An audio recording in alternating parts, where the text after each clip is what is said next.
Hello everyone, in this video I will show you how you can create a separate app of any website with the help of your Chrome. But before that, if you are new to our channel, make sure you are subscribed. So if you are using some websites like YouTube, Facebook, Instagram so frequently, and you want to make a separate app of that so that you do not have to write a web address again and again, so first of all you need to go to Google and write YouTube. Let's say if we want to make a separate app of YouTube, we'll go to YouTube first, and here you have an option of three dots. Just click here, and now you have an option here to install it directly, but in few website you cannot see this option. So go to here on save and share. You can click on save page as, or if you have option here to install YouTube or create shortcut, you can use any of these three options, and if it will now ask for to install, and after that you can see you have the separate app of that.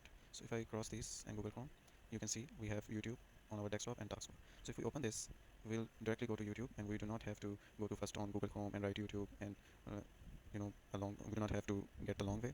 So that's for the video. If you like the video, just give us a thumbs up and make sure you are subscribed. Thanks for watching.